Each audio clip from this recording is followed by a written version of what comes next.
In this video, you're going to learn how to invest in real estate, most especially in foreclosure investing. So, watch this video now. Noli, bakit ka pumunta sa bangko? Ba't hindi ka nagbebenta ng property ng ibang tao? Okay? Yes. Actually, that's a question on the back of my mind na hindi ko nailabas, but you did. So, good. It comes to due diligence. As I mentioned, no? Of course, you really have to find out about the property. Ano background niya? More important is... Welcome to LeaderSHIFT with JP Adena. And our guest for today is none other than Mr. Noli Subastahero Alleje. How are you doing today, Mr. Noli Alleje? Magandang umaga, JP. At saka sa mga kababayan natin na manonood. I'm doing great, JP. Thank you so much for inviting me. No? Yes, it is a morning recording today. So, medyo hindi pa sanay sa ating mga work from home. Naintindihan nyo kami? Mga setup. So, this is LeaderSHIFT and it talks about industry leaders and the shifts they made to get there. So, Mr. Noli Alleje, I want to ask, what are you a leader of, or what industry are you a leader of? If I may ask. Well, I would think, maybe carrying from my name of Subastahero, which means auctions, So it's a double called Subastahero auctions. This basically is foreclosures. This was like the blue ocean, wherein very few people in the real estate industry actually delve in this dark side of real estate. Kasi medyo mga foreclosure yan, mga subasta, na embargado ng mga properties. So, when I saw the opportunity in that area, I would look at myself, maybe why will I be one of the other 30,000 real estate practitioners who are just battling out in that Red Sea when I can swim by myself in the blue sea. And yes, I did. I swam pretty good. So it's about foreclosure, no? So para sa mga newbie, merong naririmatang mga bahay, tapos yun yung bibilihin ni Mr. Noli Alleje, and then either ipaparenta or ibibenta, kayo bahala. So i-develop before ibenta. Parang ganun, no? Yun po yung either if i-flip nyo, aayusin nyo before nyo ibenta, or as is. Pwedeng ganun, no? Yeah, exactly. In fact, JP, we can even go further, no? Because I always say that real estate investing is the best foundation to start off with. Kahit anong gawin mo, umpisahan mo ang real estate. Pag-ipunin, pag-investin, because that's a solid foundation when you're starting in life. Especially mga newlyweds dyan or about to be weds, invest in real estate slowly. So we can talk about general first, how to invest in real estate on the generic parameters, and then we can move towards the foreclosure and what to do with it. Renting it, flipping it, using it, madami. Okay, so you might say na Subastahero kayo, pero you don't really mainly foreclosure, pero you also dive into the regular ones, like just buying the real estate from developers, ganon, tapos either lupa, tapos i-build, mga ganun po, usual na mga stuff ng real estate. Okay, yes, sige, gawa tayo ng, I'll be asking questions about that as well later, Mr. Noli Alleje. But I'm curious kasi sa mga generation ngayon, right? Kasi this is geared towards the new generation as well. So parang pag makakita tayo ng may uban na, yan, yung mga tayo, may mga wisdom na, parang sasabihin nila, makaluma na yan dati pa yan Dati pa yan, no? So parang kung ako baguhan, I'm talking about people who want to dive into the foreclosure being as a business, as a career. So I'm curious kung paano kayo napunta doon? Kung baga, what's your genesis into the subastahan scene? Yeah, okay. Well, I can tell you about an advice. Normally kasi meron tayong mga millennials dyan, di ba? Yung mga millennials, kahit sabihin nyo luma na yun, dapat makinig kayo sa mga millennia. Yung mga millennial sa mata. Ayan, millennial na dito. Ayan, gano'n. Dapat makikinig kayo kasi kahit anong sabihin nyo, the econometrics of things are still the same. You know, you still buy cheap and you still sell high. You know, same same rules in making money. No? So it's always there. No? Where was my shift? Basically, in the, medyo matagal, 80s and 90s, di ba? Nag-real estate selling lang ako. In other words, we were holding marketing contracts with developers. And the industry was so hot during that time. No? Nakakabenta kami kahit Xerox ang brochures namin. Wala pa social media noon. Kaya yung mga flyers namin sa kalsada. Ang tawag namin dyan, Boracay. Bakit? Kasi sa init ka ng araw, nag-aabot ka ng flyers sa mga kotse. So we're coming from there. In 95, 96, 90, starting of 97, the industry was burning. The developers were launching almost every week a new project. And then came the Asian financial crisis, diba, of 97. People were expanding their businesses. They had loans of 18%. 18% pa dati, good rate na yan, di ba? Tapos there were people buying houses. There were developers building on 18% per annum. And after the peso was devalued and everything, and everybody woke up one day. The exchange rate was already 50. And the interest rate was from 18 to 52%. Imagine 52% on the interest rate. How could anything happen after that? So we went through years of darkness in the industry, mga 2 to 3 years. Then doon ko nakita na dami pa ng foreclosure. Dahil din sa crisis. Dahil sa crisis na foreclosed. That's where I said. So I said, di ba, you have to look for the silver lining in a thunderstorm. Because talagang everybody, I mean, a lot of my kasama sa industry, they shifted to MLM, direct selling, nagbebenta ng Jockey, nagbebenta ng Avon, nagbebenta ng vitamins, gasoline additives, yung ganon, no? For me, we were still trying to do selling real estate. I really stuck to it, hardcore. But then as we went along, sabi ko, okay, who can I talk to? You know, if I'm going to talk to 100 sellers who have 100 properties, that's going to eat me up. So I said, okay, who can I talk to? So I thought of the banks. Sabi ko, here is bank number 1 who has 2,000 properties. So isang tao lang kausap ko. And another bank had 5,000 properties. You know? So that was where we saw the opportunity. Na nobody was doing it locally, and we started doing real estate foreclosure auctions. So kami na una talaga sa industry. I saw this actually in, I think I saw this in one of the countries I visited. And nakita ko, parang ginawa ng profession. One house, one auction. So they go from house to house, doing the auction in the morning. Sabi ko, why don't I do that with one bank? So we gave some offers. And then after 2 or 3 years of, persistence and consistently banging on their doors, one bank calls us up and said, let's try you. Let's do this auction, That's why I really believe in that line, yung don't give up. Yes. Yeah, right. But don't give up because you never know how close you are.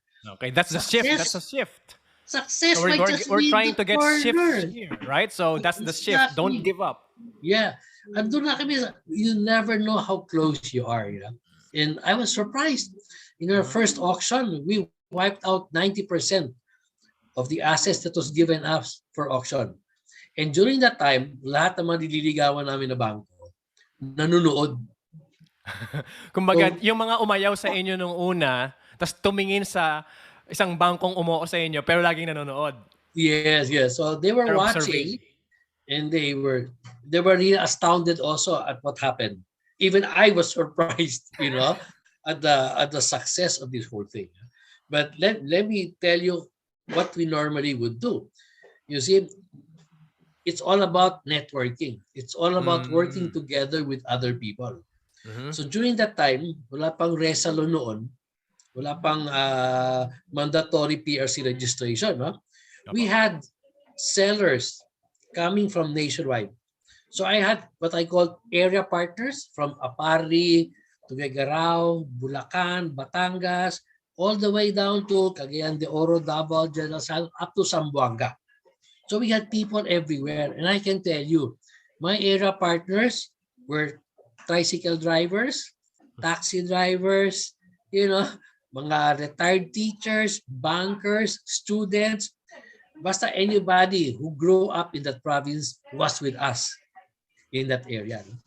And I've seen also how they grew and matured with what we were doing. So the next 3 or 4 years, talaga we were deep into auctions. I see. Mr. Noli, lagi niyong sinasabi na we. I'm asking you, but your answer is we. So, yun basically sinabi niyo rin na it's not a one man team. It's a group of people na sabi niyo nga meron kayo sa ibang lugar. Who is that we? The core group of that we? And maybe name it. Kasi parang nangyari, lagi niyong sinasabi, ang lagi kong tanong is para sa inyo, pero ang lagi niyong sagot is kami. Diba? Yes, Sino po yung kami na yun? Basically, maybe I was taught how not to say I. Kasi parang sobrang I did this, I did that. Nakasanayan ko siguro to use the word we. But as I mentioned, no, you see, success was the rhythm, of the banks, the rhythm I had with my area partners, with my staff. We all played the same tune. That we were there to sell, we were there to share real estate properties to the people all over the Philippines. So when I say we, I would say it's it's I with my groupies, The collective team, yeah. Oh. I think that's also a shift kasi lagi nating sinasabi na if you say I, so ako bida dito, di ba? My thinking of that is when you have an idea, just like what you did, you have an idea to go with, instead of talking to 100 people, 1,000 people that sells properties or developers, you talk to one person in one bank selling 2,000 properties of foreclosed, di ba? So parang, bakit mo papahirapan doon? Pwede naman dito. But then, kapag ka sinasabi mong it's a shift because hindi lang naman ikaw yun eh. Right? Yung taong kausap mo, yung rhythm yung dalawa, yung consistent pakungulit nyo sa kanila. Tapos syempre, mayroon kayong staff din. And then, ang naisip ko is the idea itself, thinking na tayo ang gagawa. Pero, shinare nyo sa iba. I have this idea na gusto ko kasing mangyari yung idea ko. Hindi yung mangyari lang sa akin yung idea ko. Kasi the idea is so good, everybody has to know. And everybody has to profit from it. Kumbaga, I want everybody to profit from it. So, yun yung nakikita ko. It's another shift because not thinking of I, but thinking of we. Yeah. We. Tayong lahat. So, sa mga nakikinig ngayon, kung gusto nyo maging for Subastahero din, it's also for you. It can be for you as well. So, makinig kayo dito sa mga next nating pag-uusapan. Also, kung ikaw naman is yung buyer, di ba? Buyer ka rin, pwede ka rin pumunta sa route na yon, di ba? Instead of buying from the developers, go get a foreclosed one and buy it cheap and maybe sell high and also or tumira kayo doon and then ibenta niyo kung gusto niyo. So which is the next question I have for you kasi I watched a video of you on YouTube. By the way, Mr. Noli Alleje has a YouTube channel, so check that out. I'll put it on the link below. Like, share, subscribe. Ang dami niyo matututunan doon. So ako, marami ako natutunan doon. Isang curious thing na sinabi niyo doon sa YouTube page na yun is the concept of gypsy ownership. So instead of me explaining it, go ahead and give us the ano yung meron sa gypsy ownership na yan. Okay, basically it comes from what most of the foreign gurus also say, no? Yung mga guru, sinasabi nila na your home is your biggest liability because it drags you down. Sa akin, kaya sabi ko doon sa video ko, makinig kayo sa local guru. Diba? Kasi I can teach you how to maximize on your first investment, which is actually your house. It will never be a liability because especially if you had really thought about this and you're going through this pandemonyo, that we have gone through this last few diba? Period. Can you imagine kung wala kang bahay? Wala kang trabaho, wala ka pang bahay. Paano pa yung pagkain sa mesa? Unlike kung wala kang trabaho, pero meron kang bubong sa ulo. Konting kembot lang, may pagkain ka lang sa mesa. Di ba? So, yun ang framework of mind, di ba? So, you look for a house. Then you purchase the house. You don't have to buy a big bahay kaagad eh. Kasi some people say, bibili ka ng bahay. Hindi, kasi gusto ko ganito, ganun. 3-bedroom. Kung bibili lang din naman ako, yung pinakamaganda na para sa akin, mga ganun. Yun, parang ganun, di ba? Hindi naman kailangan kaagad. The important is, nag-first step ka towards the goal. Well, meanwhile, you are bleeding your money. You're renting, or siyempre may cash ka dyan sa bangko. Nag-ano ka na, nag-risky investments ka na. Di ba? Hindi mo alam. Di ba? But if you put your money in real estate, it's solid. It stays there and it grows. So you buy a house. You bless it. You move into it. And you make it the house into a home. A lot of people actually like buying a home, not an empty house. So after you put the house, you go inside, you enjoy your home, you put a sign for sale. Diba? And you continue living and enjoying your home. So you are not pressured to sell it because wala kang financial na baril sa ulo na kailangan benta ko. No, di ba? Nobody's gonna put you against the wall and say, give me 30% discount. No. My price is this, and you buy Take it or leave it. Exactly, di ba? And I can tell you, I've always said it, there is always a buyer out there for any property. He's just out there. You just have to find him. You just have to expose the property to them. Yes. Expose as much people that can see it. And it's actually easier now through social media and all this. Itong podcast na to, this is also a way for your properties to be seen out there, di ba? Yeah, exactly. No? So you put up the sign. Now, why did I call this gypsy strategy, di ba?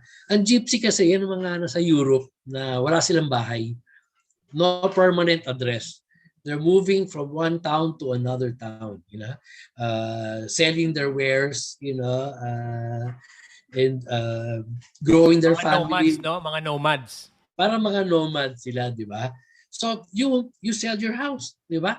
So finally somebody comes, likes your home, buys it, then you negotiate na lang when you can move out because you want to buy now your next home. Di ba? At saka may trick dyan sa next home.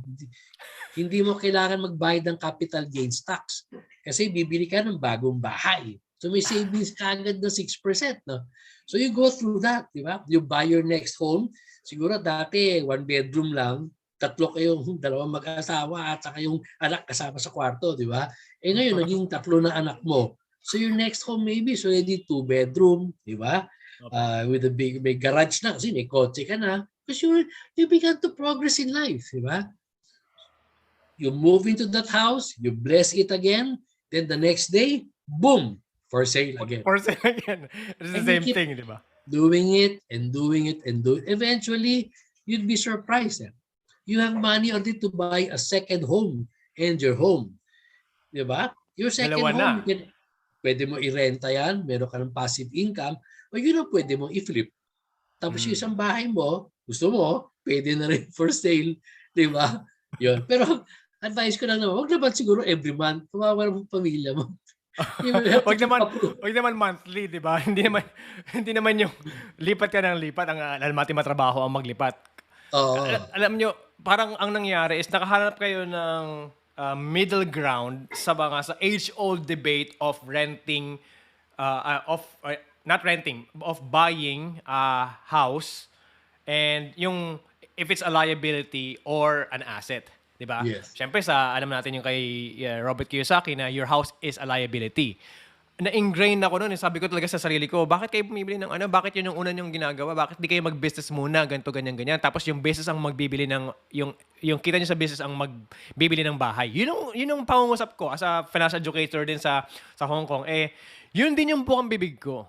But then when I heard this, kaya ko to, I went with it very specifically with you, Mr. Noli Alleje. Kasi sa inyo ko lang narinig to, at it answers my question, the debate in my mind.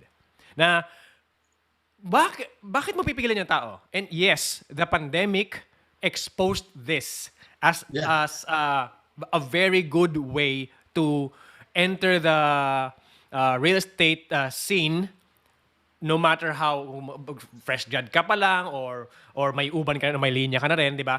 Pero meron ka pa rin bahay sa bubong mo eh. Ay may bubong ka pa rin sa ulo mo eh, di ba? Yep. Totoo, yun ang naging problema namin. This is personal. Yun ang naging problema namin. Hindi namin alam kung saan kami titira. Di ba? Kasi parang nasa isip natin, business. Eh, ang nangyari sa amin, bumagsak ang business namin. So, saan kami titira? Di ba? Nung umuwi kami.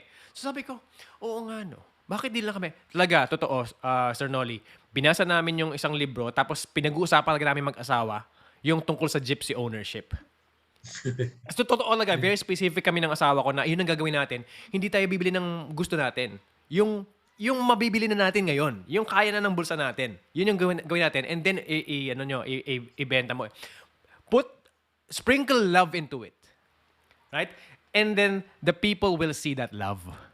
Yeah. Yeah. And most probably they will buy it to the price that you want because of that love. Not because of kung gaano kadaming bakal lang nilagay mo, gaano kalalim ang foundation, kundi kung nakita na lang nag-e-enjoy ka sa home mo. So, sabi ko pa nga, edi madali tayong gumawa ng content. Just show the house and that's your content. And if you put the love, you will see the love sa mga videos na yon, and then you don't have to ask kung gusto nyo bang bilhin to. Sigurado ako, may magtatanong na lang, ang ganda naman ng bahay nyo, binibenta nyo ba yan? Ganun na mangyayari na yon. So, sabi ko, asahan nyo, Sir Noli, na magagawa ko ng, i-invite ko kayo sa different panahon, maybe 5 years, 3 years from now. Nasasabihin ko, we did it, sir.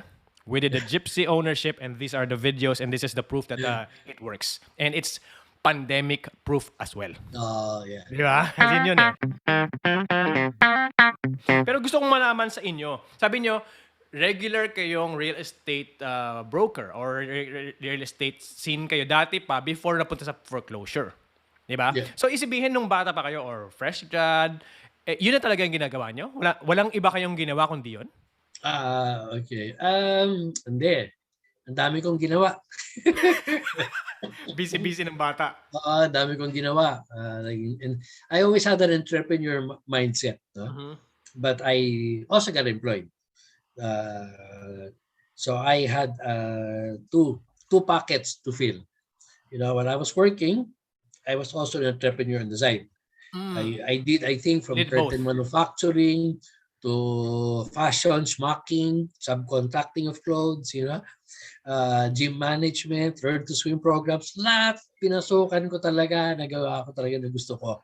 Yeah? Only when I got to real estate did I find the excitement because siguro may ADHD ako, nabubore ako kagad. No? So, pag nabubore ako, napapapawayaan ko na, di ba? Pero pag real estate, every deal is a new deal. It's a new experience. It's a new adventure. You meet new kind of people. You meet all kind of weirdos. You meet all kind of fantastic people. Everything's there. In every day, may bagong nangyayari. Hindi siya boring na gano'n. No? Pero, kasi you're talking about leaderships. No? Actually, late bloomer ako. I'm a late bloomer. Kaya itanong mo sa akin din about millennials saying, luma na yan, di ba? Actually, hindi. Para sa akin, bago yan. Kasi, I only became financially matured when I was already, 53 or 54 years old. You know? I was easy-go-lucky. Financially mature, sabihin, waldas kayo before 53. Waldas sa cash. Di ba? Because for me, money kasi is a stream of inflows. I always believe it will always come in. Di ba? And because of that, I did not think of where the money will go. Basta kung ano yung pumasok, lalabas. Ganon, di ba?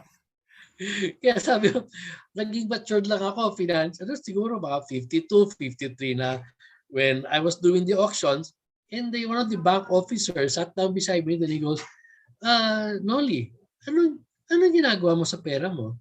I said, wala. Di ba? Although I always had a house. I always have a house. But investing in real estate was not in my mind. Or investing in my future was not in my mind also. See? So only when I became that age and the bank officer asked me, was I starting to think of financial maturity.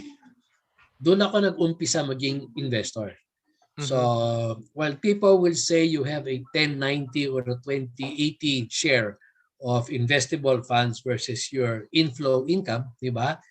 I shifted it completely to 80-20. 80% investable, 20% living budget. So, it means you lived below your means talaga. Really. Super. As Kasi as that's a turnaround, di ba? 90-10, but then, akala mo na 80 yung living expenses, 20 yung investables. Hindi eh. 80 yung for investing, 20. So how did you live with 20% of your income? Is uh, there a secret to that? struggle. Barest minimum. You see, maybe hindi ako branded person eh. Hindi rin ako maluho sa material items. I can tell maybe maluho ako sa pakain, treating out my team, more of liquid expenses, non-recoverable. Mga Like experiences. if you talk about branded phones, I still use my Nokia keypad phone, I don't drive a swanky branded car. So I was always living not on the material side of life, but on the enjoyable portion of life. So that's what I had to maybe lesser lang. Binawasan ko lang yung paglalabas sa gabi, Pakain, bawas yung pakain. treating my wholesale team, yung ano, no? So medyo naging kuripot. On that naging side. kuripot ako, di ba? And I worked like 16 to 18 hours a day. Yeah. And yeah. I always talk about the sacrifice season. So, that is your sacrifice season. Kumbaga, nagkaroon kayo ng maybe mind blown kayo or nagkaroon ng shift sa pag-iisip nyo na dapat pala I live below my means and also invest most of my income to the thing that I love to do na nararamdaman mong hindi mo ititigil kasi nga you enjoy it, di ba po? Yeah. So first thing, sa nakikita ko as a person outside looking in, ang nangyayari is you found what you wanted to do. Right? Yung tipong, what wakes you up in the morning. That's the thing. And second, you put the business side of it. Ito sa mga millennial to, kausap ko kayo. Sabi natin, dati ang pangungusap is, wag ka dyan sa passion mo dahil walang pera dyan. Di ba? Yun naman ang dati. Sabi sa akin ng magulang ko gano'n, wag kang sumayaw kasi walang pera dyan. But matigas ang ulo ko, I was stubborn, yun pa yung ginawa ko, and then money came. Right? And then, I became financially educated 2015 lang, 6 years after I became an OFW. So, ang nangyari, sabi ko, dapat pala, laging gano'n, di ba? Dapat pala yung nakuha ko yung maraming pera nung gantong taon, sana pala, inayos ko na yung finances ko. But again, the best time to plant a tree was 20 years ago, and the next best thing is now. So, I started. So, anong nangyari, okay na yung paghawak ko ng pera. But the thing is, andun pa rin ako sa pag-iisip na, walang pera dyan sa passion, walang pera sa passion, walang pera sa passion. Pero kayo ang patunay. Right? It doesn't matter kung gaano karami ang uban. Kasi ako may uban ako, hindi lang kita. It doesn't matter kung gaano kakonti. It doesn't matter kung wala pa. Okay? Pare-pareho ang konsepto. The principle is the same. Yeah. Diba? Live below your means and then grow your money. Meaning, you go to your passion, so the thing that wakes you up in the morning, right? And second, don't stop. And then third, put the business side of it, the finances of it, the numbers. Go into the numbers of it. And then you will learn na, I can make this a career. Yeah? So, this is leadership, by the way. So, I want to know, when is that shift? Sabi niyo sa sarili niyo, okay, I will not dive into other things anymore. I will just do real estate or foreclosed. Is there specific moments, specific aha moment? Uh, Maybe my aha moment was medyo mahaba. 10 years in the making. Medyo mahaba at saka slow. I did not have a shocking awakening moment, di ba? Uh, Maybe the resiliency, during the hard times, opened your eyes, look for better opportunities, and I can just say I was able maybe to be at the right time, at the right moment, with the right skill. So when the foreclosures level hit the fan, I was there. I was in the right place and with the right people and the right character. Character has a lot to do with it Yes, yes. because, like they say, when hard times come, never give up your integrity. You always try to keep it. So even though how hard you try, there's no shortcut eh. Kasi any Yep. shortcut you do, you just fly out the window. Hindi talaga sa hindi sa pwede. So, yun ang dapat I never had that big aha moment. Okay. Marami sa atin ganun din nangyayari. Parang sa movies lang natin nakikita yung yung click, this is what I'm going to do with my life, ganyan. And then, I'm searching myself, pupunta sa isang island. Mga ganun. Tapos, Yes. tapos pagbalik sa city, yung mangyayari, I know what I have to do. Right? But then, hindi lahat ng tao ganun. Hindi lahat ng tao nabubuhay sa movies. So, the aha moment took a little while to happen, di ba? So, I think that's also a shift. Kasi we think of success as overnight. Di ba? So, maraming movies sinasabi yung mga, it's an overnight success. Makikita mo mga headline, wow, Elon Musk overnight success. Wow, ganito overnight success. But they don't think about the setup. Yeah. Right? So, everything in your life, I think sinasabi nyo na, it's just a humble brag na sinasabi nyo na, I was just in the right moment, at the right time, at the right character. But the thing is, your whole life is your setup. You might think that it's a setback. Tingin natin, at that moment when it's happening, wow, ang lungkot, masakit, naiiyak ako kasi sa setback. Yeah. But now, looking back, I see it as your setup. That's why it happened. That's why it took me 10 years. That's why the aha moment is 10 years because that has to happen. That has to happen. That has to happen in order for this moment to actually connect. Diba? So, yung mga setup na gano'n, is there any unforgettable, forgettable moment na parang sabi nyo, I'm almost about to give up. This is so hard. Yeah. I almost gave up. Okay. Siguro sabi mo nga sa sacrifice moments. Moments of pain. Because right after the 97 crisis, at that time we were awash with cash. Come 98, 99, medyo natutuyot na ng konti. Di ba? So while we continue to make kulit all the banks, I started to sleep in the office. Just so I don't have to travel every day back and forth because I'm from Antipolo. So to cut my overhead, I would have this small aerobics mat. So when all the employees would leave, I only had one employee left at that time. I would put my mat on the floor and sleep on the aerobics mat. Sleep there. And suki ako sa Jolly Jeeps. Yun,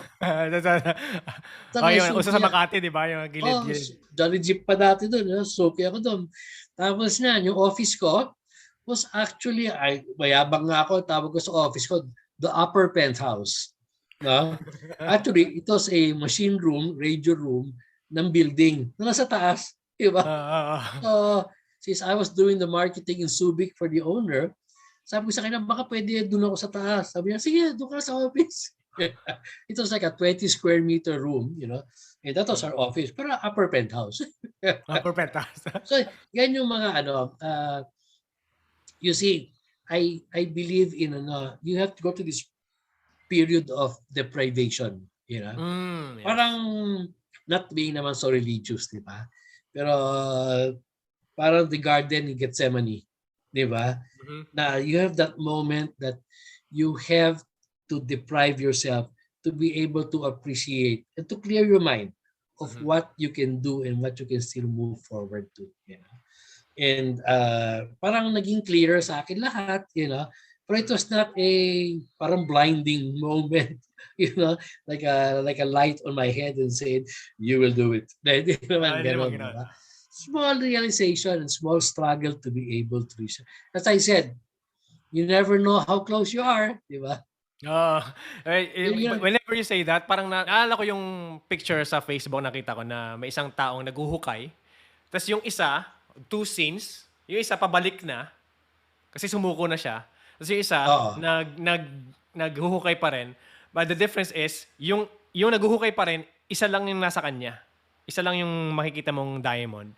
Pero on the other side na sumuko, naknaka ng dami ng diamond na pwede niyang makuha kung hindi lang siya tumigil. Yeah, So yun yung yeah. lagi ko nakikita. Yun yung parang scene na nakikita ko every time sinasabi nyo, don't give up kasi you're almost there. You're almost there. Yun, alam mo, it's an age-old tip or trick or lesson na wag lang tayong titigil. Lalo na ngayon. I think this is a very good message sa ngayong pandemic na akala natin is next month lang yan, tapos na yan. Next month lang yan, tapos na yan. 2 weeks lang yan, tapos na yan. After 2 years, di ba? We're still here. And it's still happening around the world. There's still surges ng happening sa iba-ibang mga bansa. At we're still in that moment. Hindi pa tayo tapos. But the thing is, yung resiliency natin ang lumatakas. Yung kalyo natin ang kumakapal. Yung mga mukha natin ay tumitigas. Di ba? Kumbaga dati, hindi ko akalain gagawin ko to. Before, itong mga show na to, hindi ko akalain gagawin ko to. Baga, mahihain ako, gusto ko closed door, gusto ko 30 lang tayo, 50 lang tayo, 100 lang tayo sa isang kwarto. Yeah. Pero ngayon, parang alam ko na napapanood to ng maraming tao sa buong mundo. Especially sa mga kaibigan ko sa Hong Kong, para sa inyo talaga to. Kasi napansin ko, Sir Noli, na yung maraming tao na sasabihan mo ng financial education, pero sa totoo, ang kailangan nila is maging leader sa kanilang sarili. When they feel and think na they are the leaders of their own destiny, that's the time they move. That's the time they move, di ba? So parang gusto ko maging daan itong leader shifts, yung mga shifts na sasabihin niyo sa amin, yung mga lessons na sinabi niyo sa amin, maging daan para magkaroon din sila ng either mahabang aha moment or bukas magbago na yung gawin nila at they take action, di ba? So let's dive now into the specifics. Ito na yung meat ng show natin. So sa foreclosed, gusto kong magbigyan niyo kami ng parang 101. Di ba? Parang foreclosure 101. What is the thing that laging lumalampas lang sa mga tao? Alam ko, lagi kayo nagkakaroon ng mga seminars kung saan-saan. Nakikita ko marami kayong mga or either online or face-to-face. Ano sa tingin nyo yung lumalampas lang sa kanila na dapat kinukuha nyo at binabalik nyo sa kanilang mga isip? Okay. I noticed na paminsan meron ako mga estudyante sa mga seminar ko at webinar ko. Seminarians. Attend ng seminar, nga naman ginagawa. Seminarista. Minsan ka, binabalikan ko sila. When I see them, nag-invest ka na. Nag-umpisa ka na ba? Hindi, sir, nagkaka-cold feet ako natatakot kami. Di ba? So natatawa na ako. Pero proud to say, I would say a lot of my students have actually moved forward. Not only the general public, but even the people from my industry itself.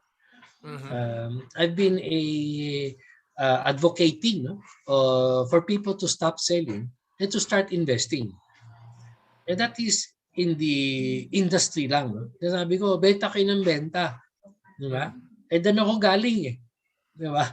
Benta, kolekta, waldas. Benta, kolekta, waldas. Yeah. Pero pag benta, kolekta, invest, okay yon. So, that I always always mention pagdating sa financial advocacy, especially since you've been around, no, JP.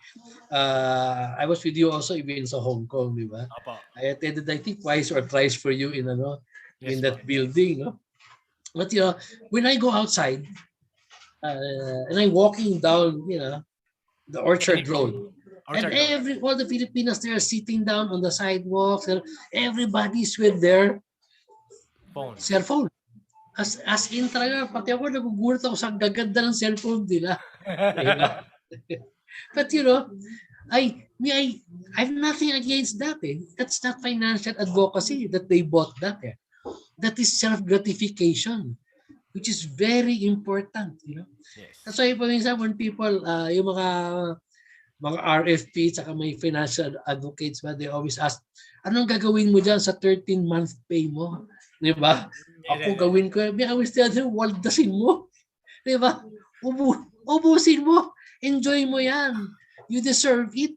30 months mo inantay yan. Di ba? Enjoy mo yan. Di ba? So, but let's go back first to the foreclosure. So, I wish to may ADHD ako. Alam mo yung but that's foreclosure. important. I also advocate that na portion of your income should be put into your happy fund. It should go to a guilty pleasure. Yeah. It should go to a guilty pleasure. And the 13-month pay is the collecting, hindi ka na hinayaang mag-ipon. Diba? Instead of kino-collect mo yung 1,000 per month for 12 months na mayroon kang 12,000 on the 13th month, he gave it to you as a whole, diba? So technically, yan yung happy fund mo, hindi ikaw yung gumawa, binigay sa'yo. Waldasin mo yan. Yes. I advocate that. But of course, for us to save, for us to have the motion of saving and muscle memory, do it also. Magbigay ka pa, tabi ka pa ng 1,000 and for 13 months, meron kang 12,000 plus yung 13-month pay mo na, let's say, 10,000, you have 22. At yung 22 mo, waldas mo yan. Diba? Buy something. Naniniwala po ako dyan. It's something that will also pushes you on the 14th month. Right? Kasi it happened to you. That happened. I bought this guilt-free and I am energized to do it again. Yeah. For the next 12 months. Let's go to the foreclosure 101. Kung meron lang step 1 to step 3, I don't know. What would that be? Okay. Basically, first is understanding how this became a foreclosed property. It's also a warning for people, who like to take out loans and make sanla. So, ito si Maria at saka si Jose, bagong kasal, di ba? Sinala nila, bumili sila ng bahay. At saka sinala para bayaran yung kanilang balance sa developer.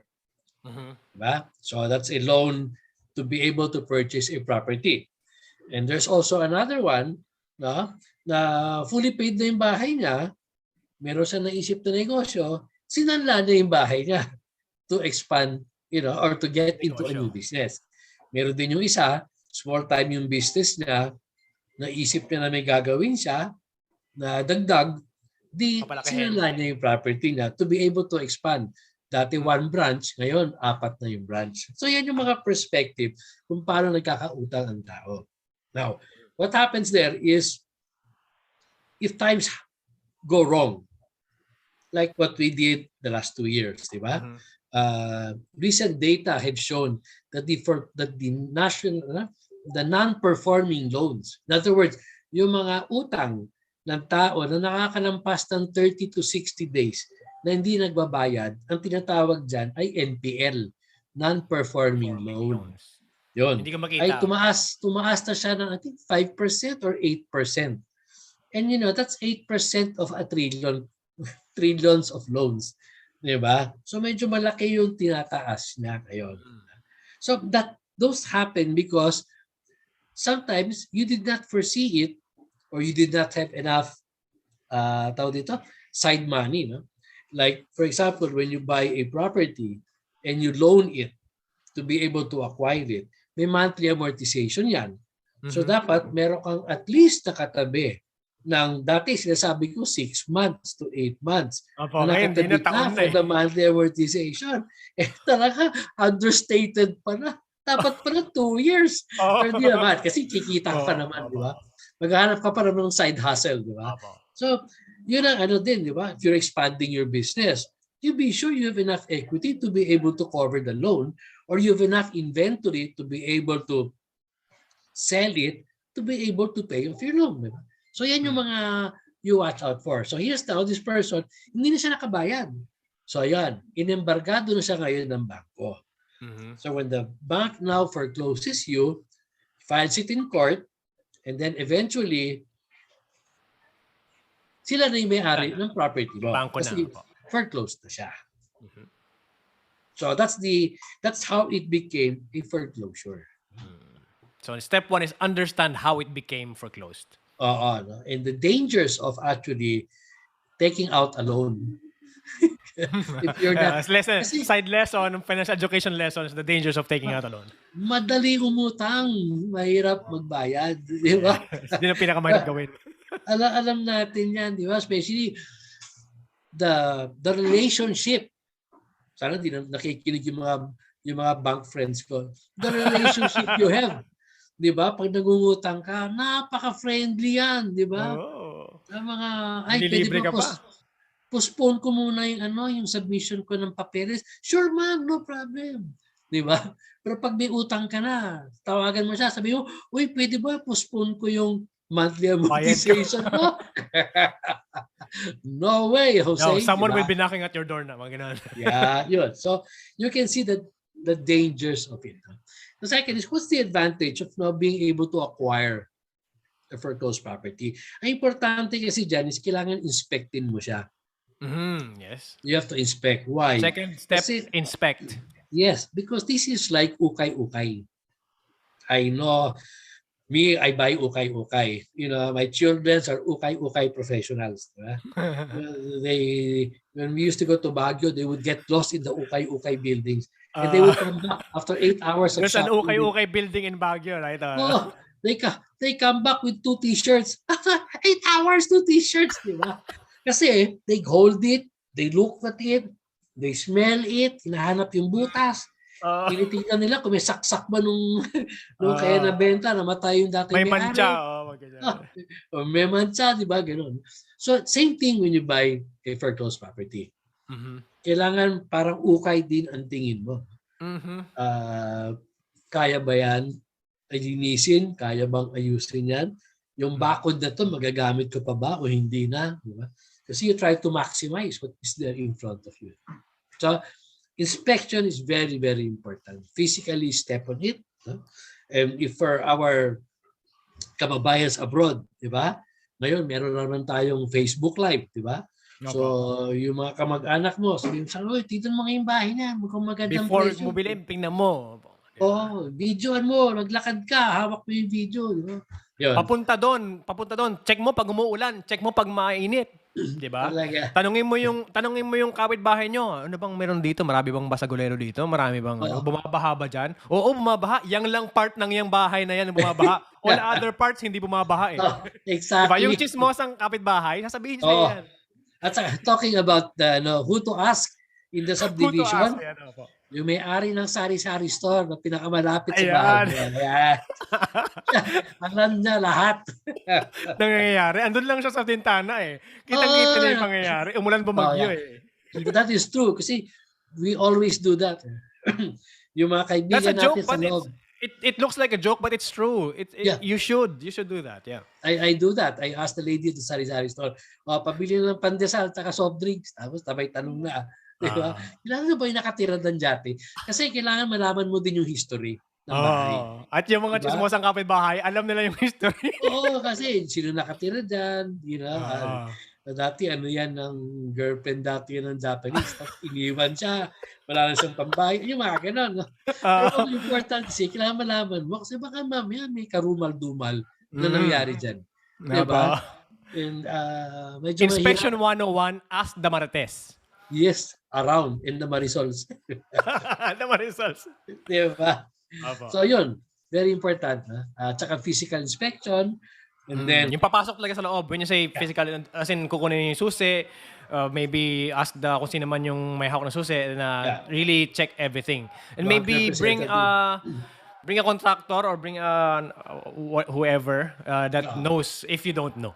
Yes. Sa second or third visit mo yan, di ba? Kasi do not naman decide, binisita mo lang, takbo ka na kagad sa bangko, di ba? Ako, I believe in overnight decision process. Uwi ka muna, mag-chill off ka muna. Tapos pag nawala yung excitement mo, mag-decide ka. Di ba? Yun. So tapos yan, kailangan din, check mo rin yung documentation. Check mo yung register of deeds, check mo yung taxes kung bayad, check mo yung survey ng property, kung meron man o hindi, di ba? Kasi very strict na ang bangko ngayon. It's not like before, pwede, di ba? Kahit baluktot yung linya ng lote mo, okay lang. Ngayon, hindi. Very particular na sila. So, yun ang next talaga is the financial. Yeah. Yung documentation. Yung third pala, yun ang financial mo. Kaya mo. Yung third, yung financial. Okay. Yes. Fourth na yung documentation. Okay. Hindi ka umiiyak. Di ba? Financial muna. Hindi masakit. Yung kaya mo, yung walang pilit. Kasi pag pinilit mo, magagalit ka eh. Every time magbabayad ka ng monthly amortization mo, galit ka. Parang diba? Parang sinisisi mo yung property. Di ba? Namumura mo yung property. Ito talaga yung nagbibigay sa akin ng hirap na to eh. Kasi ako meron akong nung nabaon ako dati sa credit card na utang, alam ko yung specific na pinagamitan ko kung bakit nag-umpisa yung pagbaon ng utang eh. At parang bukang bibig ko lagi, yan kasi eh. Yang pangyayari yan kasi. Diyan talaga ako na baon eh. What if yan yung property ng ginawa mo dahil pinilit mo, bukang bibig mo yan, mumurahin mo yan, at hindi mawawaglit sa isipan mo yan. Yeah. So yun, di ba? You check your balances, yung investment fund mo. I get so many people call me up, "Sir, how do I start investing? How do I start buying?" Sabi ko, pakita nga yung savings book mo. Or tell me about your investment money. Magkano ba? Sir, wala pa. Sabi ko, ipon ka ito nga po yung gagamitin ko para, ito nga po, kaya po ako mag-real estate para mag-invest eh. Tapos pag tinanong nyo, talaga investment tong real estate mo. So isipin, papaupahan mo siya. Hindi po doon kami titira kasi nagrerenta kami. Wait. Your pangungusap mo ay hindi nagmamatch sa ginagawa mo eh. Yes. Well, paminsan naman kasi if the rental is high, it can cover, di ba? Yes, pero may parameters na pwedeng masabi mo na oo nga. Yeah, yes, kailangan mo ng cash inflow. Diba? Always important is what's your cash inflow. Kaya yan ang tanong ko pagkatapos. Magkano investment money mo? Sir, I have 100,000. Sige, pan-down payment na yan. Diba? O magkano kaya mo magtabi buwan-buwan? Diba? Yung sabihin mo, babayaran mo yung monthly amortization. Sabihin niya, sir, mga 7,000. O sige, hanapan kita ng property na ganito ng value. Anong klaseng bahay gusto mo? Sir, gusto ko 5 bedroom sa kami swimming pool. sa loob ng isang gated community sa around Forbes or Ayala Alabang. Diba? Sa 7,000 ano? Hindi siya like match, diba? So third is right finances, fourth is documentation, and what's next if there's yun na yun. You can move forward from there. Huh? I see. So number one is know the story behind why it's foreclosed. Second is inspection. Third is inspect your wallet. Yeah. And number 4 is documentation. Kasi ang laki ng sakit ng ulo kapag hindi pasok sa documentation. May red tag siya. Yes. Kasama pala siya sa isang kaso. Ando pala siya sa pamilyang 10 yung anak na hindi mahagilap yung isa. na hindi makapirma. Yung mga ganun, di ba? So, hindi, kaya yan. Walang problema yan. Sabihin sa'yo, walang problema yan. Kaya yan, mahahanap namin yan. And then, after 10 years, hindi pa rin nahanap. Exactly. I can attest to that kasi may isa akong sa amin sa Hong Kong naman. Story time. Just a short story na isa yung may-ari sa mga umalis nung panahon ng SARS. So, nagkaroon ng SARS before 2002-2003, umalis sila punta sa ng UK. So, anong nangyari, binenta sa isang tao, lately lang, so doon kami nag-rent. And then, yung likod, hindi ko alam na iba yung may-ari. Oh. So, anong nangyari, frontage, yung backyard na ginagamit niya doon sa for business, ay hindi pala yung pinagre-rentahan ko yung may-ari. Ibang tao pa yung may-ari. And then, nung pinapagawa na namin yung parang store namin, biglang may lumapit sa akin. Sabi niya, pag giniba mo yung part na yan, kasi kailangan ko ayusin eh. Ano yun na yun eh? Parang back kitchen niya yun eh. Kailangan mo magbayad sa akin. It's an extra 7,000 Hong Kong dollars. So, that's 40,000 pesos. So, nagkabayad ako ng extra 7,000 dahil lang hindi ko ginouble check lahat. Akala ko, yung buong property yun, yung pala ibang may-ari ng ano. Yes. So, step 1 ang na-miss ko. Actually, Hindi ko inalam kung bakit, paano nagkapasahan ng property. Di ba? So, napaka-importante ng steps na sinabi ni Mr. Alleje. Kasi, hindi, masakit na lang balikan eh. Parang wala ka na magawa. Lalabas na lang yung pera. So, isa nga yun sa reason kung bakit nga hindi natuloy yung aming business doon or it stopped because of the rent fees. Kumbaga, ang laki soba ng rent fees. Hindi namin kinaya talaga. Na it went na, hindi foreclose ang dating, pero unpaid rents na yung nangyari and then it build up and then it, ang tawag doon is, ano ba to? Wind up. Na wind up siya. So, hindi ako yung pwede kasi ikaw magpa-wind up eh. Pero hindi. Yung nagre-renta, yung may-ari ng property, ang nagpa-wind up sa amin. Binenta lahat ng mga gamit. So, para ma-recover nila yung loss nila sa rent nila. So, ganoon ang nangyari sa amin. So, imagine, ganoon. At yun isa sa mga reason kung bakit din kami umuwi. Kumbaga, we want to restart it here sa Pilipinas para mas mura. Para mas mura yung ano. Kasi doon, 40,000. Yung likod lang, 40,000. Dito, 40,000. Magandang place na yun. Andun ka na nasa city kayo na, sa Holy Spirit kayo na, sa gitna ng daan, di ba? So yun ang story na amin na pwede nyong matutunan based on the steps na sinabi ni Mr. Alleje. Step 1 pa lang sablay na ako. Actually, I remember when we had our talk in Hong Kong, di ba? With your group. I remember, just parang bahay-bahayan eh, kwentuhan. Di ba? So, after actually the lesson on what real estate is, ano yung house and lot, ano yung, yung kwentuhan ang tumagal ng 3 hours yata. Kasi yes, it's supposed to be half day, it became a whole day. Everybody who was there had a story to tell. Yes. You know, and you could see that a lot of it was lack of information. A lot of them was lack of experience. Madami dun is they wanted to buy back the property of their grandfather. Diba? And their grandmothers. Yung gano'n, no? Na wala ng documentation or ang hirap kunin documentation kasi OFW ka, pupunta mo pa sa probinsya, napakabagal ng sistema ng pag-document or paglipat ng mga ano. Instead of ayusin mo na lang, sakit ng ulo mo, huwag na lang, ayaw mo na. Diba? At the back of their mind, nasa isip pa nila yun, sayang yung lupain ko. Nakikinig ako kay Mr. Alleje na, magandang investment ang lupa. May lupa yung lolo ko. Yeah. Parang bugtong nga siya, lumabas, no? Yung property, si lolo, tsaka si lola, pero patay na si lolo. Tapos si lola, may iba pang anak pala sa kabila. Tapos may 3 anak sa dito. Tapos yung isang anak niya, si Tito, namatay na rin. Yung asawa niya, may 3 anak. Yung gano'n, no? Parang, wow, what an estate. Walang nangyaring proper estate planning, so ang laki ng problema mo. Gagawa ka muna ng family tree, hindi mo na alam, di ba? Exactly. So, I think that lesson, what I got from the many stories of people, Filipinos especially, mga OFWs, na nagkakaproblema sa real estate is hindi sinusunod yung 4 na steps na sinasabi ninyo. Yes, yes. Diba? It's quite simple, but it really will make your lives easier. Diba? My next question, Sir Noli. Is there any unforgettable, weird, funny, nakakaiyak, or anything na hindi nyo makakalimutan sa journey nyo as either foreclose or regular real estate brokering journey nyo? Ano yung mga maybe stories na unique na pwede nyo i-share sa mga tao? Actually, kasi sa foreclosure talaga, as I told you, you find the weirdest people and the most fantastic people. Paminsan pupunta ka sa isang bahay, doon pa nakatira yung dating may-ari na ayaw umalis. No?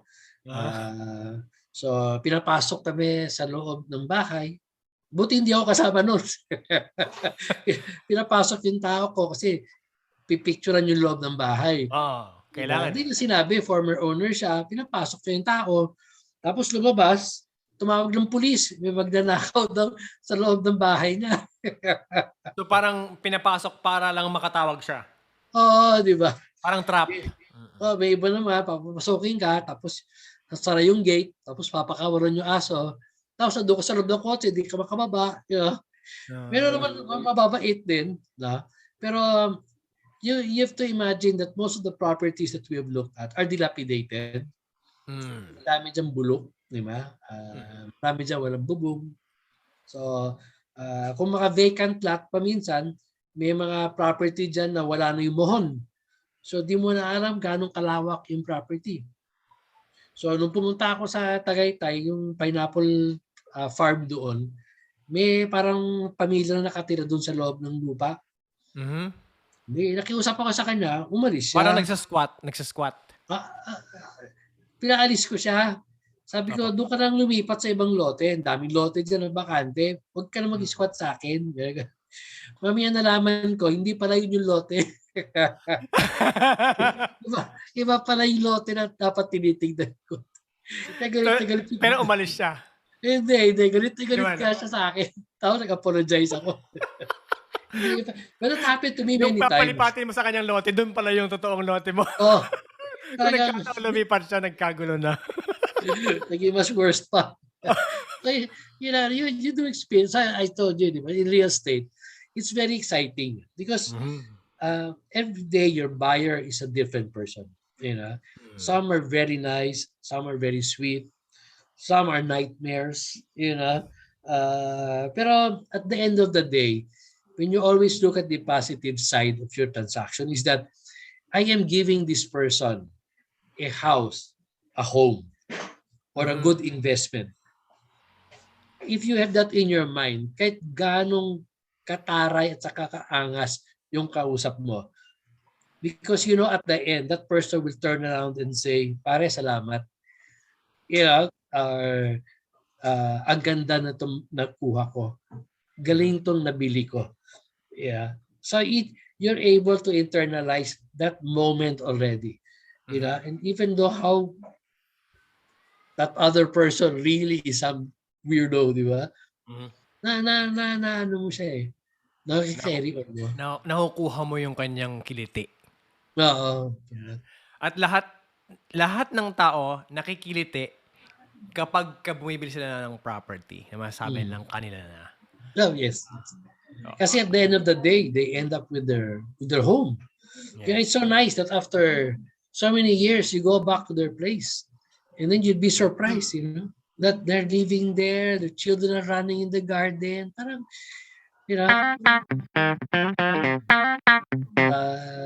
like dati din, shift story, nagbebenta din ako dati ng memorial lots. Okay. From birth to death, ang real estate ko dati. Ano kailangan mo? Ilang taon ka na? Okay, I have a property for you. Medyo malapit ka na. Ito na, bilhin mo. Pero pag nakita mo yan, how they end up to appreciate it, that at that moment of need, nabigay mo sa kanila dati yung pinabili mo.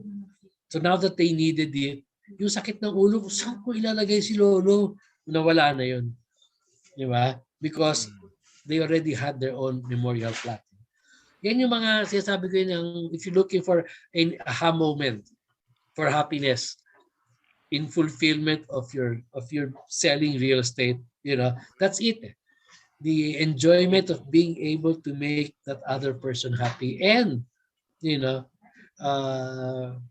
live life in a prosperous manner kasi may bahay na siya. Yes.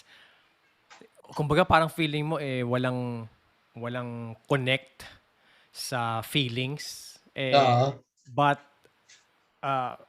yung mga stories na napapakinggan mo is proof enough na it's personal. It really is personal na, di ba, alam naman natin maraming patayan din nangyayari sa pagdating sa properties, di ba? Pero marami ding pagmamahalan. Lahat din nakakalimutan natin. Lahat ang laging movie is, nako, nag-aaway sa lupa. Pero sa tingin ko yung industry pinasok ninyo is a way to give people a property that they can call home and then pull their heartstrings din, di ba? Lalo na sarap balik-balikan. Yung tipong alam nyo, si Sir Noli nagbigay sa akin ng foreclosed property na yan dito na nakuha ko na meron ng balkonahe, ganito, ganyan. Di ba? Hindi masyadong dilapidated, di ba? Pero gusto kong may parang kung meron silang magagawa ngayon na, is there anything that they can do right now to either invest in a foreclosed property or buy one? Right? Invest or buy one. What is the thing that they can do right now? Well, most important, I would always say, is to narrow down the area. Kasi I get inquiries, for example, no, that, sir, can you send me the list of your foreclosed properties? Yes, sabi ko, ganun din ako eh. Which of the 100,000 do you want me to send you? You know, may Google Drive ka ba na kaya magtanggap ng 200,000 properties? 2 terabytes ba yung Google Drive mo? Di ba? Kaya yun ang sasabi ko palagi sa kanila. What do you want? Di ba? Na anong area? Anong type? Bakit mo binibilin? That's one of the most important, I think, you have to answer. Why are you buying the property? Are you going to use it? Are you going to rent it out? Are you going to flip it?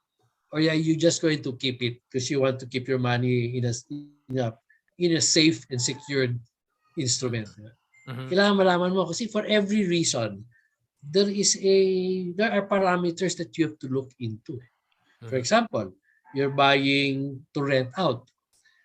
Diba? Kailangan may job market in the area.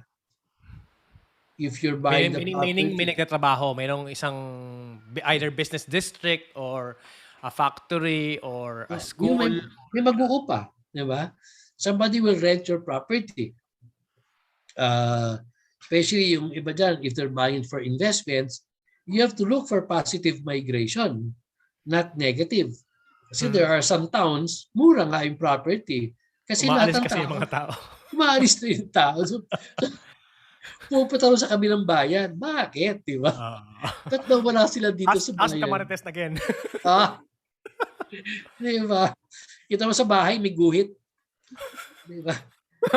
Doon pala yung baha. Guhit ng baha. Alam mo yan. Dito kami sa Malabon eh. So, pag nawitingin ako ng ibang lugar, ang lagi kong chinecheck is, una, kinain na ba yung bahay? Kinain na ng lupa. Pangalawa, kung hindi pa kinakain, hanggang saan yung linya? Hanggang saan yung linya ng naputikan, di ba? Yeah. That's so true. So yun yung mga, may mga parameters talaga.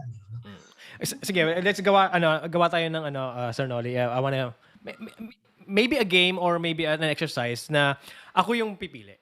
Tapos ano yung kailangan natin gawin para ano yung magandang tanong para masagot. So kunyari, sana may taong parehas ko mag-isip na kung ano yung mga tanong ko or yung mga gagawin ko, yun yung gagawin din niya. At ang purpose ko is makatulong sa isang tao na katulad ko din na gawin. So let's, ang gusto ko sa Bulacan. Okay. Meron po ba kayong property sa Bulacan? Medyo may bahain doon, pero meron din naman on the right side of the of the expressway is hindi naman masyadong bahain. So, ano pong masasuggest nyong lugar doon? I wanna buy a home that I can gypsy. Okay. So, ilan pa pamilya nyo po? Apat po. So, mag-asawa, 2 anak. So, you are 4 now in the family. And how much is your investment fund to be able to acquire the property? Yung pang-down payment mo or pang-spot cash mo na? Okay. We will loan, pero may pang-down maybe up to 200,000. Okay. And your monthly disposable income towards investment, not for gastos? So, around 20,000. Around 20,000. Okay. So maybe yung 200,000 mo, pag nakakahanap tayo dyan ng nagbibigay ng 10% down payment, makakabili tayo ng 2 million na bahay. Diba? Tapos yung 20,000 a month mo, siguro kung 10% per month for 10 years yan. Kulang pa ng konti, matadagdag pa siguro ng 5 to 6,000 a month para pasok tayo sa 10 years at 2 million pesos na bahay. Ha? So, sa banda sa Bulacan gusto mo kasi for example, yung San Miguel Bulacan, medyo malapit niya sa dulo ng Nueva Ecija. Or gusto mo medyo malapit-lapit, yung Malolos or San Jose del Monte. You know? Kung saan may pinakamalapit na SM para madali Okay. Maganda rin yung yung Malolos area. It's very nice, no? Yung Marilao, yun yung sinasabi mo nagbabaha talaga, no? Ayun ang alam ko dalawang lugar. Di ba? So, we can look for a subdivision there. Siyempre, since meron ka ng mga anak, I would always prefer that you be able to buy a property in a gated subdivision with, I would say, amenities where your children can grow up in sports and physical activities. No? May clubhouse yan. Will you be working in the Bulacan area or will you be working in the Quezon City, Makati area? Work from home. Work from home. Okay. So we have to look setup is permanent work from home setup. So maybe dapat I'm a call center agent na may permanent work from home setup. So dapat maganda dyan yung internet connection sa bahay. Yun. So tapos you did delve into the you as the buyer would normally ask if it's a foreclosed property we're looking at, we never assume that the banks know if their titles are clean or not. Kasi sabihin mo, bangko yan, di ba? Sa akin kasi... You trust them enough na you'd think all the documents are in order, but it's not. Yes. Because remember, for example, these banks have maybe 1,000 properties foreclosed and another 2,000 properties maybe in the pipeline for foreclosure. They cannot physically manage all of that unless may benta na, doon pa rin nila hinuhugot yung file at saka tinitignan mabuti. So it's always upon the buyer to do your own due diligence. Ang tawag na namin sa real estate industry yan, actually may Latin name yan na nakakalimutan ko palagi. No? Pero sa English na, it's called buyer's beware. Buyer's beware. Okay, so let me now go back a few steps. Noli, bakit ka pumunta sa bangko? Ba't hindi ka nagbebenta ng property ng ibang tao? Okay? Yes. Actually, that's a question on the back of my mind na hindi ko nailabas, but you did. So, good. It comes to due diligence. As I mentioned, of course, you really have to find out about the property. Ano background niya? More important is the titles. Are the titles certified? Are they true to life? Walang problema. Walang tinatago ang nagbebenta sa'yo. Mga hidden dyan, di ba? Problems of the property, di ba? If something happens that you bought a property from Pepe, di ba? And there is a problem with the property, and Pepe will say, ano mo pare, I did not know about that. Ngayon ko lang din narinig sa'yo. Period. Wala ka na habol. Because he sold to you the property in good faith. And you did not do your homework for due diligence. Even though siya yung may-ari nun, hindi niya responsibility malaman din lahat ng sekreto ng property na yun. Okay. Kunyari may titulo siya. Hindi niya alam, may kumopya na pala ng titulo niya. Kumbaga para sa kanya, tama yon. Yung version ng kanyang truth is really truth to himself. Yes. And they always think that I'm holding now the title. Kasi may original certificate of title. Owner's original. At saka meron yung original na nandun sa Register of Deeds. Dalawa yan Dalawang original. Diba? So ikaw, si owner, hawak mo yung original mo. Pala hindi mo alam, may problema na doon sa original. Pangalawang original. Oo, ng RD. Tapos meron na palang pangatlo at saka pang-apat na original. May nangopya. It's possible, hindi mo alam. If something like that happens, wala ka ng habol. Di ba? Okay.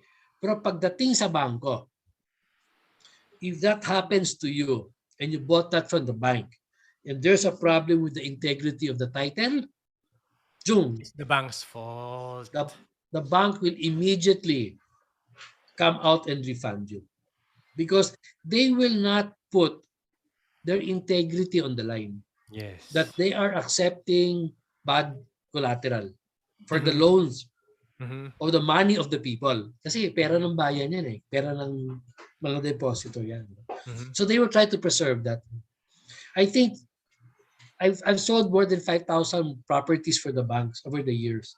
You know, isa lang beses na nagkatatlong titulo na encounter ko. Na tatlo yung original. Oo, tatlong original. Tatlong original. Tapos, I'm not joking you, the bank, in an hour's time, ni-refund ka agad. Lahat. Diba? Kasi they will not endanger. The deposits worth trillions, di ba? For a 200 or kahit sabihin 5 billion peso property. Di nila ipagdalaban niya na, hindi, nabili mo na yan. That's why I went to banks.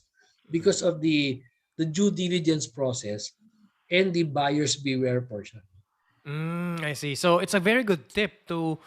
So if going back to my question earlier, na what they can do right now to start their foreclosure buying or investing in properties, go to banks. No. Just because of that story, just because of the 3 original story, di ba?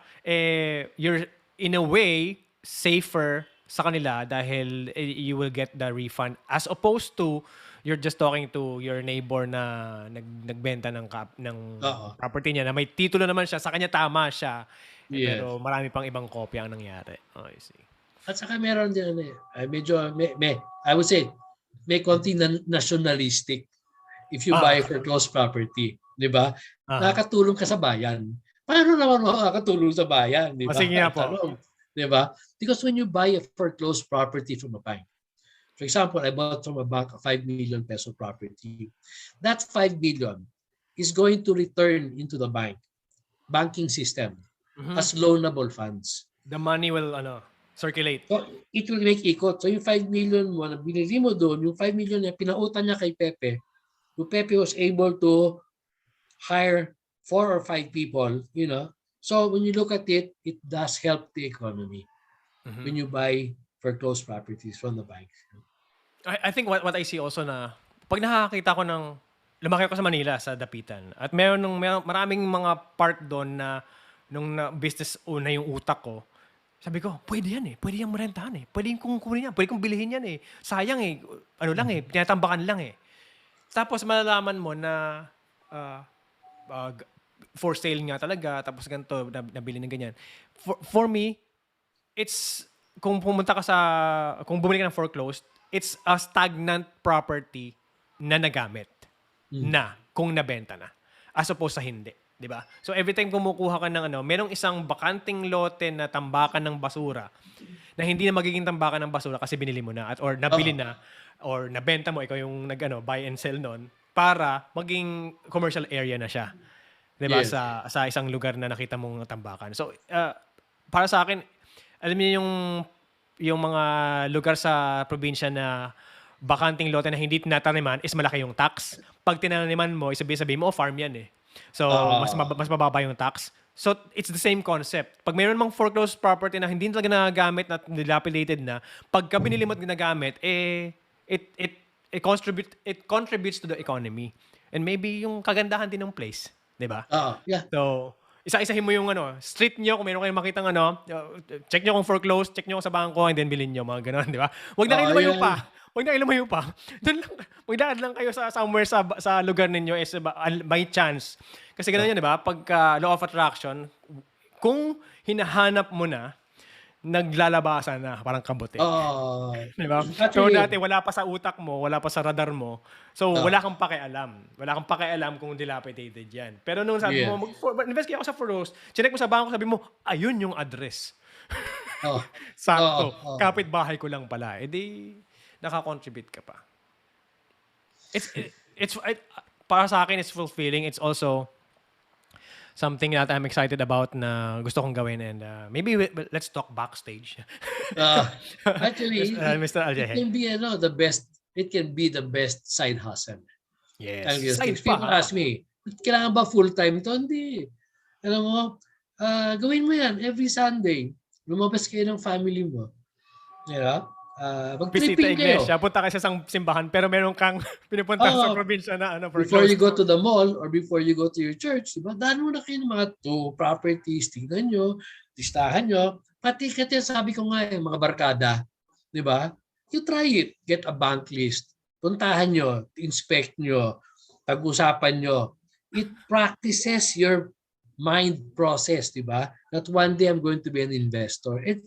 I'm telling you, investing in real estate is very addicting. So Very beware din. Baka ma-addict Oo, kayo. nakaka-addict yan kasi every property you see, you want to buy. Parang akala mo dami mong pera eh, no? Ang budget mo para sa Oo, isa lang, pero gusto mong bilhin yung 10. exactly, di ba? Exactly. And that pushes you, pushes you to achieve more. Pag nakita mo, my God, ito mo yung property niya. What a good deal it is. Gusto mo talaga more and more, di ba? Kakausap ka mag-anak, uy, kulang ako, baka. Oh, pwede Bakas ka ka mag naman. pwede ka mag-crowdfund, di ba? Ang galing eh. Yung mga ganyang na-imagine ko sa likod na tumitingin lagi sa YouTube tapos nagche-check ng mga properties na ginagawa ng mga 'di ba? Yung dito yung kitchen, na natutunan yung patawag doon, ensuite toilet and bath, Yeah. ganun. Yung pala yung mezzanine. Yung pala yung, 'di ba? Yeah, let me Kung tell you, ikaw isang JP. tao sa natutuwa na manood ng mga ganon, 'di ba? Why not make it a reality, 'di ba? Yeah. Ikaw mismo 'yun. Ikaw mismo yung gumagawa. Actually hindi, ikaw yung nagpapagawa. Hindi kayo Alam mo yung gumagawa. tinitignan ko palagi sa TV ngayon? I only watch one channel. Yung HGTV. Mhm. Yeah. Oh. HGTV. You may not have it on your cable. If you don't have it on your cable, you go to YouTube and you type HGTV or Property Brothers or Flipping Vegas. Madami. Makita mo madaming ibang shows na lalabas. And they really show houses being renovated. Yung house hunting and House Hunters and House Hunters International. Makikita mo rin, di ba? From somebody from Tapaho California. kayo, no? Oo. Every little thing na Nakikita mo tunnel in vision, no? especially pag sa renovation, di ba? Fantastic ang nagagawa nila. Before and after, mga ganon, Yeah. di ba? Kasi nga ako, I'm a content creator as well. I already have a property na I plan to gypsy ownership. Na lagi kong isipin na yung build up papunta sa selling, meaning is kung nirenovate ko siya, i-video ko lahat ng renovation videos na yun. So it may be a year or years worth of videos to promote na I'm selling this. But I've been living here for a year now. Baga ngayon mo na nakikita yung mga videos na pinagpo-post ko sa YouTube and ganun pala yun. Ang tibay nga, ang ganito ganyan. May pagmamahal sa pagpapagawa. And then may pagmamahal sa pagtira. Bibilhin ko na yan, di ba? So parang yun the journey itself is the ultimate selling marketing strategy, di ba? Ang galing, Yes. di ba? So, actually, layo I mo na have mag-isip. that in my YouTube. May ganoon ako sa Really? YouTube channel ko. Ayan. Yung So, El Subastahero Flips. Yan yung actually sa part 3 na kami, nakakatapos ko na. I'm supposed to do part 4 kasi tapos na yung bahay at saka nabenta. Kaya sabi ko na bago mag-move in. Bago mag-move in, i-video mo na, no? Tama. Di ba? Oo. Sabi nyo, ang dami ko natutunan dito, pero baka meron akong hindi natanong sa inyo. Di ba kasi sanay kayo sa seminars eh. So sanay kayo, usually you have a bullet points in mind to tell your seminaristas. Maybe you can share all the things that I didn't ask or all the things that you want to be heard by the audience na hindi ko pa natanong. Yeah. Well, I always start off basically with property is prosperity. Always start off with investing in real estate. My line is property is prosperity and foreclosures is my choice. Kasi yun ang niche ko talaga. Pero it doesn't mean na tingin ka lang sa foreclosure. The real estate market is so wide. I'm quite excited because I see so much development in Bacolod. Mga yung Bacolod before, no developer will go to Bacolod. Ngayon, ang dami na doon nagde-develop. And Iloilo, Cebu, the market there is burning, Yung mga beach condominiums, Davao, 4 billion peso condominium sold in 30 days. Yung mga talagang very encouraging. There is so much business of real estate in the countryside. It's not only focused anymore in Metro Manila, but it has gone viral, I would say, in developing real estate. So when you invest in real estate, you don't invest for today because real estate is something for tomorrow. So that's what you have to look at. No? At saka, ito yung final point ko talaga, no? Is that real estate always has a solution. Sabi mo na, nagkamali ako, nabili ko to. Huwag ka mag-alala. Kasi, may solusyon yan. Di ba? At the end of the day, may hard asset ka. May lupa ka, may bahay ka. Kahit sabi mo, ay, nagbabaha pala doon, kalahati ng bahay. Oo, pag umuulan lang, di ba? so yun ang mga there is a solution always in real estate. Kung nakita mo yung papeles, nabayaran mo na, naku, may problema pa yan. May legal process. Di ba? Because the rule of real estate is the foundation of the economic stability of a country. Very important yan. Every time you buy a house or every time you build a house, you've actually helped more than 100 people.